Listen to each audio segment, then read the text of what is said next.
Extremist groups in Australia are breeding a new generation.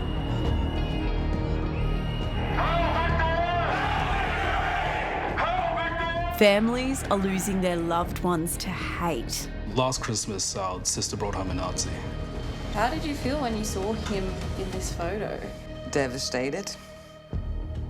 Absolutely devastated. My personal experience is the youngest was 12. Every terrorism case last year involved a young person. Security agencies want families to be their eyes and ears. Families have this responsibility to identify, but then what do they do with that? But we've discovered trying to get early intervention for a radicalised loved one is nearly impossible. There's not a lot of help out there. Not for children, not for parents. What are we risking if we don't change this system? We're risking lives. That's when the community becomes unsafe. What exactly is he posting there? Files for 3D printing weapons. While the government is focusing on tightening laws against hate crimes and terrorism during a wave of anti-Semitic attacks, we meet families begging for early intervention to save their sons, brothers, sisters from extremism and investigate if the government's getting it right. This is war.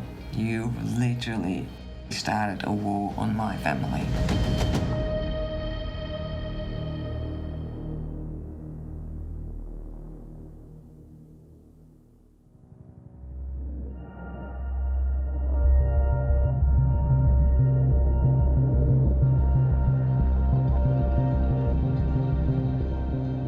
It's January 26th. Across Australia, some are out celebrating. 1, 2, 3. Others are at protests commiserating. I'm here today to commemorate the darkest day.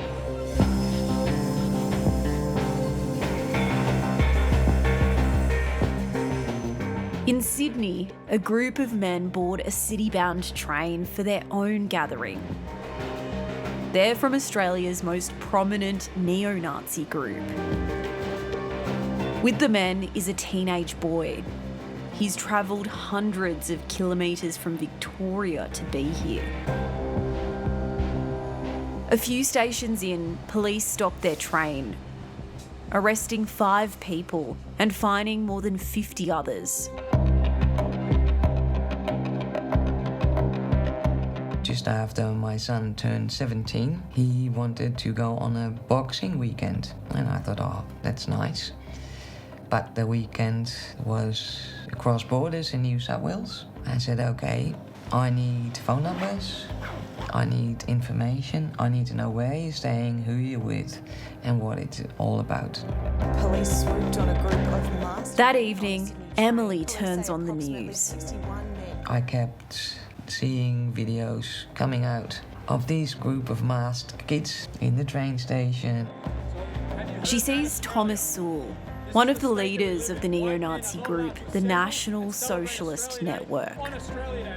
I was seeing Thomas Sewell making one of his speeches, and my son was standing right beside him.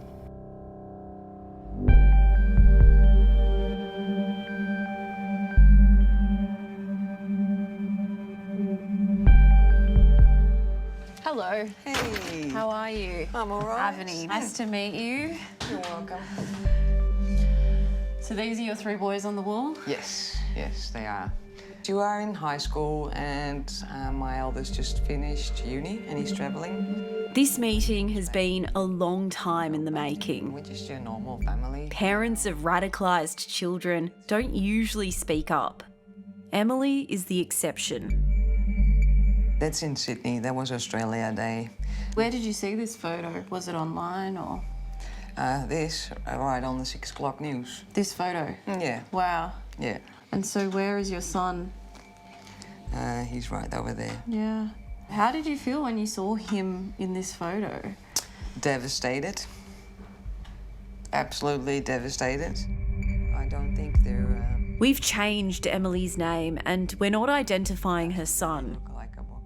When we start filming, he's a minor. I thought, this is war. You've literally started a war on my family. Can you tell me a bit about what your son was like when he was growing up? Quiet, intelligent, loves animals, reading, loves music, loves his sports. It was when her middle son turned 16 that she noticed he was changing. You have your average grumpy teenager, but this was different. There was less respect. He was silent a lot. During COVID, he had a hard time. He felt like things were not going the right way in the country, and the government wasn't doing the right thing. He does have really strong political views, which is fine. I felt something was off and I couldn't pinpoint what. I did not think he'd be involved with a neo-Nazi organization.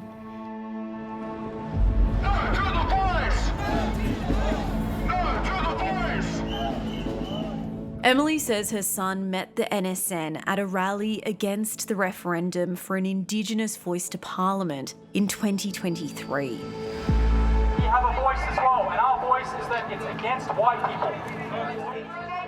They got talking and he ended up training with them. They offer him boxing lessons.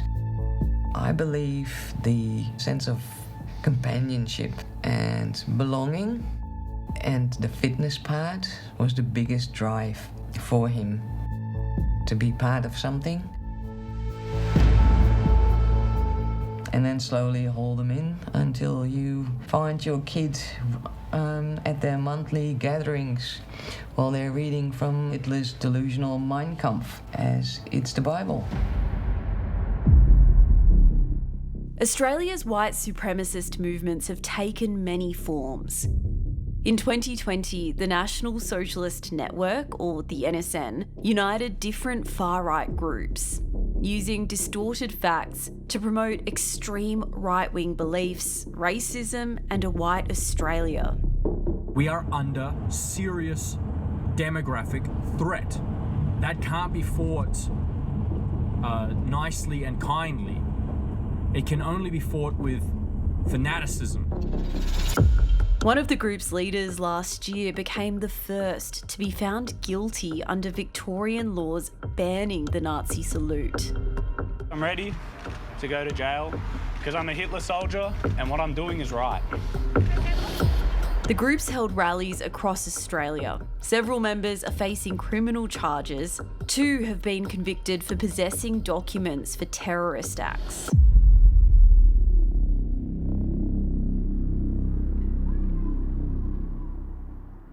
Australia's counter-terrorism focus has long been on Islamist extremists, but security agencies say the threat from those on the far right, or with a mix of ideologies, is growing.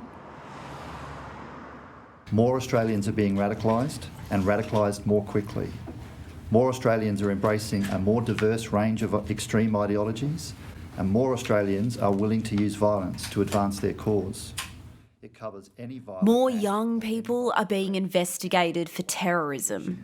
In the recent cases, the oldest perpetrator was 21 and the youngest was 14.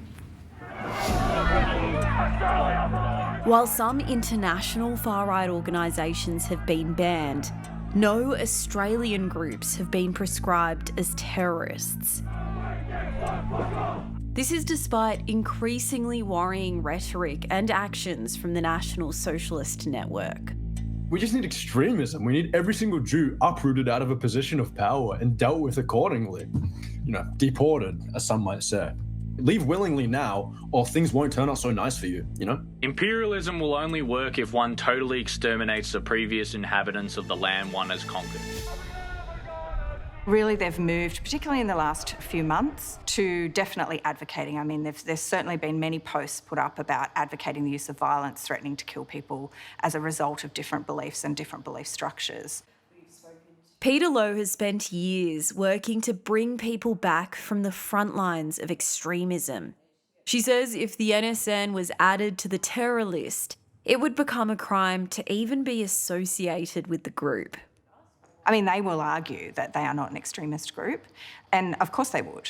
And it's very difficult in this country because we haven't yet really had the very open discussion about where does the line end between being patriotic and nationalistic and where does it start about being a group that advocates the use of violence to achieve goals that are political or ideological, no matter what they are.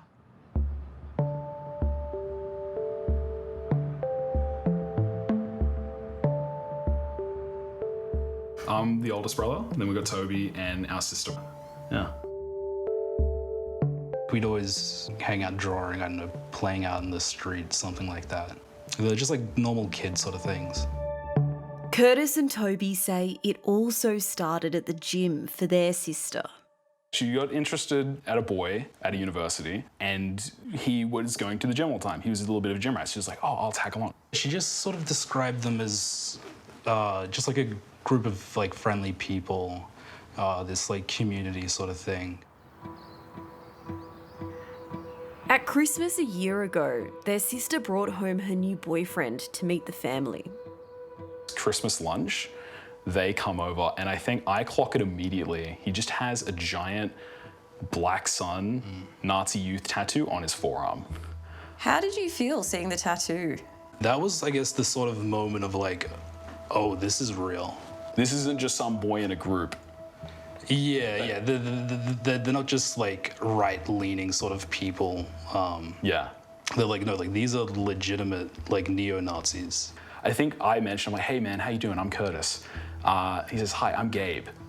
And I'm like, cool. We start Googling and immediately find an article online about him being the leader of this National Socialist group for Queensland. He's like full-blown neo-Nazi. I'm like, holy shit. The man they met at Christmas, their sister's new boyfriend, was Gabe Seymour. He's believed to be the head of the Queensland chapter of the National Socialist Network and has studied at the University of Queensland. Masked NSN members posted this photo outside the university holding their flag. So what are we looking at here? The more Toby and Curtis searched online, the more worried they became, finding a dossier of information by anti-fascist research group the White Rose Society. So in this post, he's at a gun range shooting some sort of rifle. And then there's other posts of his bedroom with targets surrounded by Nazi flags and other right-wing paraphernalia, which is quite horrible. Gabe's black sun tattoo is the same symbol the Christchurch shooter posted in his manifesto in 2019. The bulletproof vest he wore when he massacred 51 people at 2 New Zealand mosques also carried this sign. In a group chat, Gabe made these comments using the shooter's language. Dedicated enough to die or go to prison for removing a few kebabs? I don't know. Would seem like a waste of life. Wait till you're older and plan it out. Try to take out thousands. It's pretty terrifying. Yeah. This is him talking about 3D printing guns for this sort of like right-wing uprising, militia sort of stuff. While there's no evidence that Gabe intends to carry out an attack, his posts are concerning. Women should get pregnant by like 18 or 20.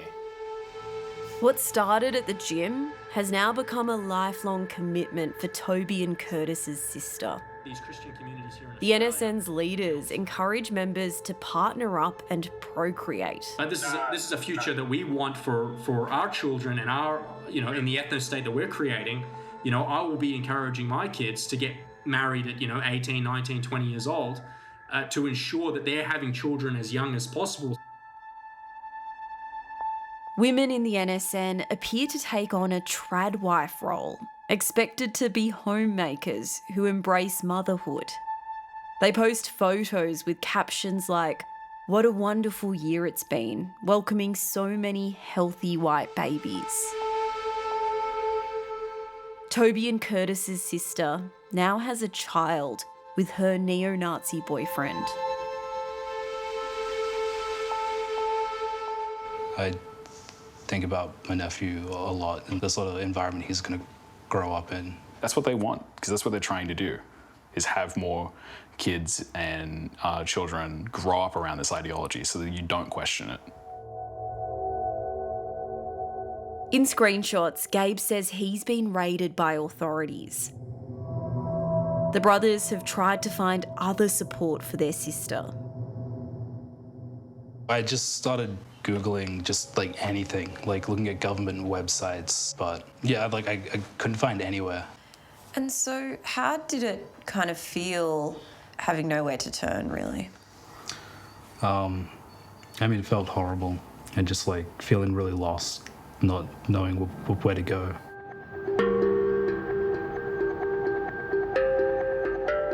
In Melbourne, once her son had returned home, Emily started her own desperate search to get help. I'm calling because I'm looking for help for my son. I contacted several police departments to make sure that they knew my son was recruited, still a minor. But there's not a lot of help out there. Not for children, not for parents.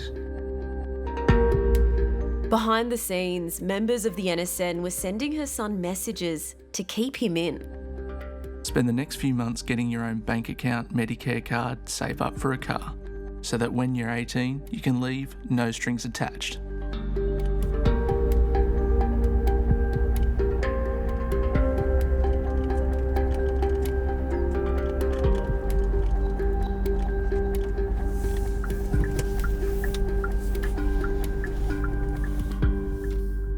So we're in this really ordinary suburb of Melbourne, and this house is the unofficial headquarters of the National Socialist Network. Several members live here, and one of Emily's biggest fears was that her son would leave home and move into this house. Emily's actually been here and seen inside. After the Australia Day event, she came by to pick up her son's boxing gear. Nazi books, Hitler's portrait right on the wall. So it's a complete way of living. Confronting this world has been deeply personal for Emily. My grandfather was a Dutch resistance fighter. Unfortunately, he was arrested by the Nazis and put in a concentration camp in Germany and murdered. And you actually have a tattoo, right? Yes. I have my grandfather's prison number from his concentration camp to remind myself and my family where we come from and that we protect our own. After 6 months of pushing, Emily managed to get her son into a Victoria Police program aimed at getting people to move away from extremist groups. I had to make a lot of phone calls. It's not that you call them up and you get in. It's a lot of pushing and a lot of trying and, well, almost nagging to get in. As a family, we'd like to see what helps. She's hesitant to go into detail, but what Emily can tell us is that her son has a case management team and meets regularly with a mentor. He is spending time with an adult who doesn't judge him. And I believe it's helping him. Our whole family is involved. I think he's on the right path. Emily's experience is unusual. Others we've spoken to have struggled to get their loved one into an early intervention program.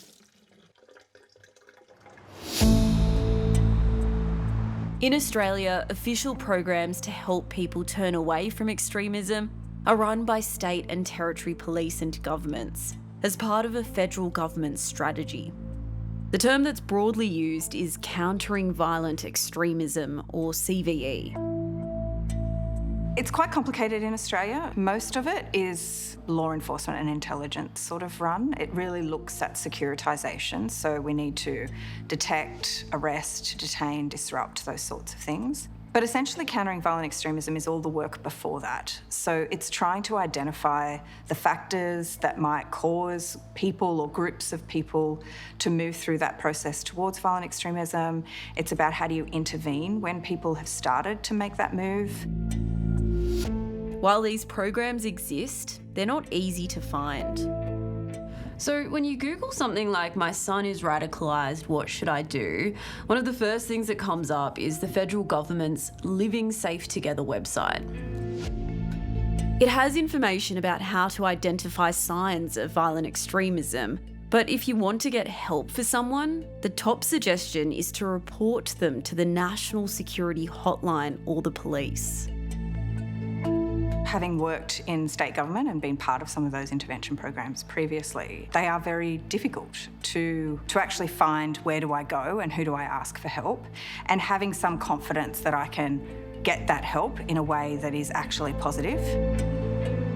We've obtained figures that show only 6 people have been referred to a federally funded CVE program via the National Security Hotline since July 2023. Not all of them were deemed suitable. Families have told us they don't want to report their kids to authorities. So that's the real issue, is that we have an actual gap of service delivery, particularly for those people who already don't have a lot of trust in government, who feel marginalised in the community, who for all sorts of reasons have a distrust of authority. The website also recommends contacting a New South Wales support hotline called Step Together, which the federal government plans to nationalise. But we've discovered when you click that link, it takes you to the wrong website, to one that appears to have something to do with self-help and psychology, but nothing to do with the Step Together hotline. After we alerted the Department of Home Affairs to the problem with this link, it was fixed. And later, in a statement, a spokesperson said they're upgrading the Step Together website. So how did Emily manage to get her son into a program? It wasn't at the suggestion of the police or local government departments she was calling. Emily only found out about the intervention program after she contacted an overseas NGO called Exit Hate UK, a support group founded by a former extremist. Hey Matt, how are you? Good. Nice to see you. They referred her to their Australian arm run by Matt Quinn. She was pretty desperate for help with her son, willing to do anything really to get some attention. Matt gets calls from families and parents like Emily who don't know where else to turn. He runs the only independent organisation in Australia that directly helps people trying to get out of extremism. Exit at the moment just currently involves myself and a psychologist. We've been referring people to the government programs because we're at capacity. We're also having problems with that because we don't actually know ourselves. We don't have the proper contacts and things like that with the government programs. Matt says he had to get a politician to push for Emily's son to get into a police program. It took like a month to reach out and talk to all the different people we were talking to, and then within 10 minutes the politician was able to get us the help that we needed straight away, and then that led on to getting the mother help. The fact that you had to get a politician involved to get her son into a program, what does that tell you? I don't really have many words for it. I'm a bit speechless. It's like for a mother that wants to get that desperate help for her son, to make sure that he doesn't get involved in a group that has violent history. It's pretty sad, isn't it, really? Exit is run out of Matt's home without government funding. The government and the police need to realise that there's individuals out there that don't want to reach out to them as the first point of contact. A lot of them are, come from conspiracy sort of anti-government backgrounds. It's pretty unlikely that they're going to reach out to the government for help.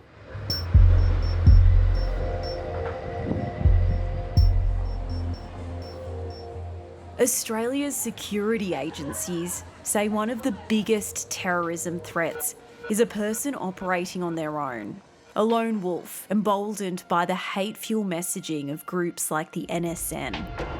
The most likely terrorist attack involves an individual or a small group using rudimentary weapons such as knives, improvised explosives or a gun.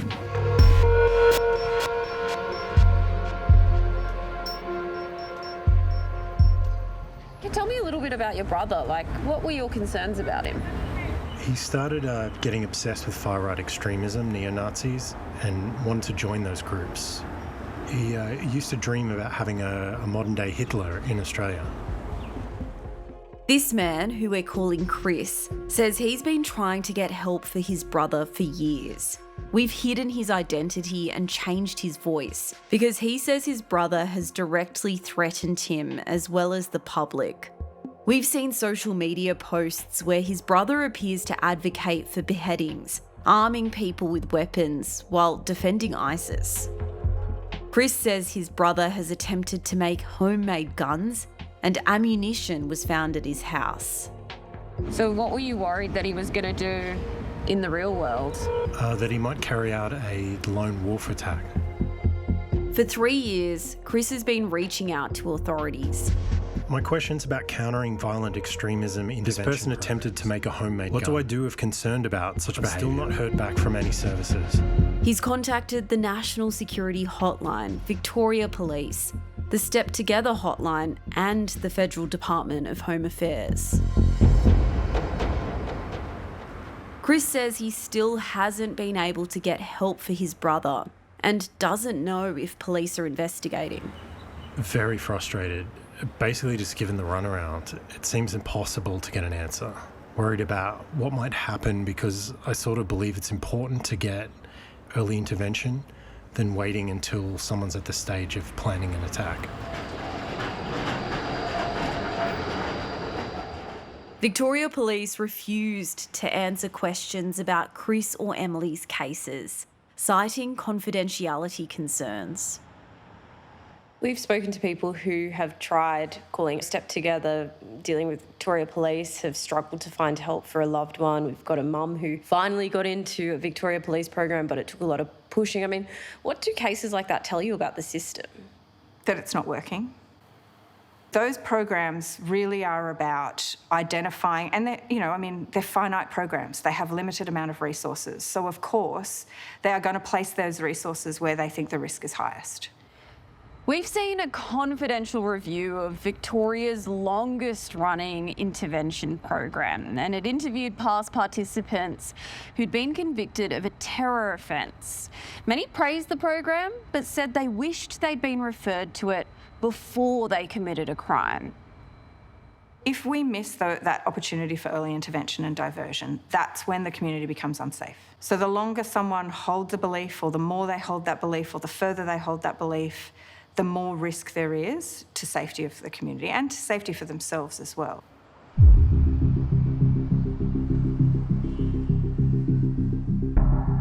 Not only is it hard for people to find intervention programs, they don't always work.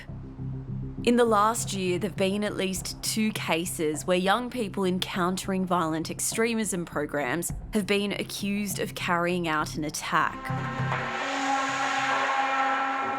Late one night last May, WA Police received a 000 call from a teenage boy. At the same time, he sent out a message to members of Perth's Muslim community. He said, "I am a soldier of the Mujahideen of Al-Qaeda and take responsibility for the actions that will take place tonight." Members of the Muslim community called police. When officers arrived at a suburban Bunnings car park, they found the teenage boy holding a kitchen knife. He'd just stabbed a man. CCTV shows the police car circling as the teenager runs towards it. 3 officers are seen getting out of the car and moving around it. The teen runs towards one of them. Moments later, an officer shoots the boy dead. The man who was stabbed survived. The 16-year-old boy, James Hollins, had been in a police-run CVE program for 2 years. James's father has given us permission to use these photos and videos. He told us James was autistic, but it was difficult to get a diagnosis or mental health support when he was younger. James had looked into the far right and fixated on different ideologies like communism and most recently radical Islam. After acting out in high school, he was referred to a countering violent extremism program. It's a challenging environment, but I want to stress it's not a criminal-based approach. It's a program to help individuals who are expressing ideologies that are of a concern in our community, but they may not be committing any crimes. The program linked James up with a local mosque leader or imam, and he'd been seeing a psych. Is it disappointing that this program failed in a way? Well, look, I think we're still currently undertaking a significant investigation. It's a very tragic event in Western Australia. It saddens me that I have to be here today talking about this incident. In the wake of James's death, Western Australia's CVE program is now being reviewed. John Lehane has been a police officer in Western Australia for 40 years. He was in charge of the state's CVE program when James joined it. How young are people getting into extremism from what you've seen in your work? They are very, very young. My personal experiences, the youngest was 12. With my age, they're almost babies, so it's very hard. It's very disturbing. While John can't comment on James Holland's case, he's researched the effectiveness of these programs. Police are very good at investigating, identifying crimes, but what I have found is that in most of the programs, the clients that are being dealt with have a lot of psychological and socio-economic issues, and health seems to be in the best position in a lot of areas to be the lead in supporting that individual. This is a rare moment where a serving police officer is breaking ranks to speak out about what he says is a flawed approach to this problem.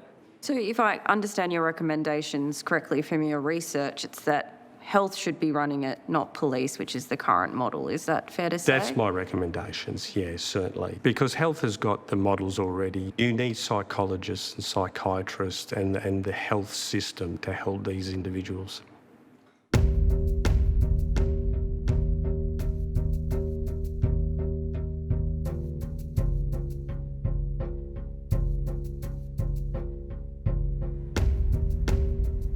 Overseas, community organisations play a bigger role in rehabilitating extremists and supporting families. One is US-based Parents for Peace.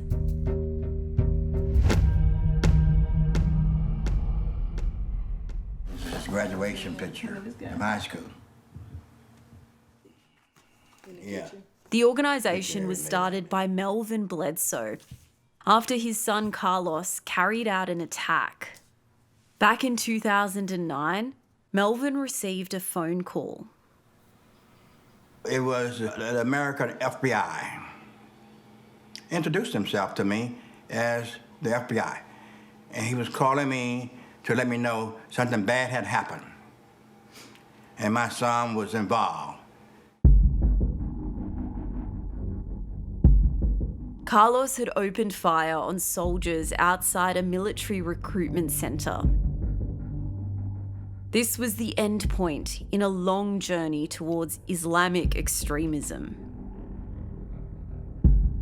We were in the blind on it, so I really didn't have anything to go off of to see to say, you know, hey, something is wrong. And if we would have known, we would have did things a lot different. And my brother would be over here with us. All we could do is cry on each other's shoulders. But we had no help. So we decided let's do something. And that's when Parents for Peace was born. Parents for Peace now runs a national helpline for families, and they use former extremists and psychologists to help people turn away from violence. At the beginning, we was only getting calls from radical Islam. But, you know, and you notice in America, perhaps over the last several years, we had a lot of issue with white nationalists. Since Trump first came to power and post-pandemic, Parents for Peace says there's been an increase in calls. The US government has provided $2.2 million to the organisation over the past 2 years. Melvin Bledsoe believes Australia could learn from their experience. I hope that soon, rather than later, that Australia has some type of form of Parents for Peace or organization similar to Parents for Peace who can help the Australian people.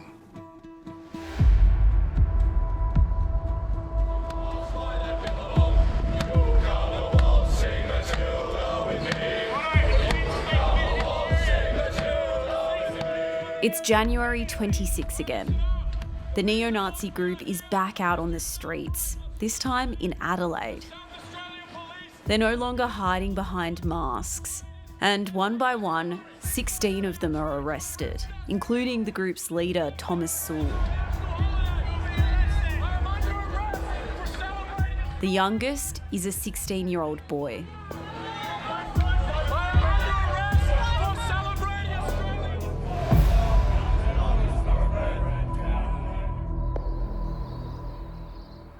We asked Prime Minister Anthony Albanese, the Home Affairs Minister Tony Burke, and Minister for Youth Anne Ali for interviews. All declined. We then approached the Prime Minister at a press conference. On anti-Semitism locally, we've heard from the families of neo-Nazis who are struggling to get early intervention support. The families of neo-Nazis? Yeah. What is your government doing to fund and ensure those people are being stopped before they commit violent attacks? Sorry, I'm not aware of the discussion with families of neo-Nazis or where that has occurred. So I'm reluctant to dive into a response about families of neo-Nazis without knowing the concern there. Can I say this, though? My government is a government that opposes hate and seeks to support multiculturalism, that supports harmony, that supports social cohesion. And one of the things that I've done is to appoint Peter Khalil as the Special Envoy on social cohesion. Thanks very much. The government, responding to pressure after a wave of anti-Semitic attacks, has also announced mandatory minimum jail sentences for terror crimes and displaying hate symbols. But experts say intervention should come well before a crime is committed. It's a struggle in this country when we have such a focus currently on a tough on crime agenda. So it's very difficult for us to be able to shift our view of policing, law enforcement, consequences are the answer to all of this, to how do we do intervention really well to prevent those risks from being present in the first place. The government's also committed $106 million in funding to countering violent extremism over 4 years. But no recent review into the federal CVE program has been made public. So we just don't know if the program is actually working. Ultimately, this is about public safety. What are we risking if we don't change this system? We're risking individuals. So we're risking individual lives. And that's the problem, I think, that we have in this country, is we're missing this really big piece that is critical if actually we want to create community safety. It's been a year since Emily saw her son standing side by side with neo-Nazis on the 6 o'clock news. This Australia Day, he didn't attend the group's action. I'm curious to know what's happened since we last met and since her son joined the support program. After he was out, several months later, they contacted him again. He was drawn back in, but only for a short period of time before I found out. And they do try every now and then to contact him again, but he's not reacting to any of it at the moment. So, yeah, we really take it the one incident at a time. Emily is putting her faith in the police-run program. For now, it's her only option. We had some trust issues, still have some trust issues, but I do have to try and trust him to do the right things and allow him to make mistakes. Otherwise, he'll never learn. To the people who... It's a big deal to go on camera and say your loved one was part of a neo-Nazi group. But Emily says it needs to be easier for families to access early intervention. A lot of parents are either not informed or not even offered a chance, which is absolutely disgusting. There's no other word for it. And parents are left in the dark, and that needs to change. Since we last spoke, Emily's son has turned 18. He's an adult now.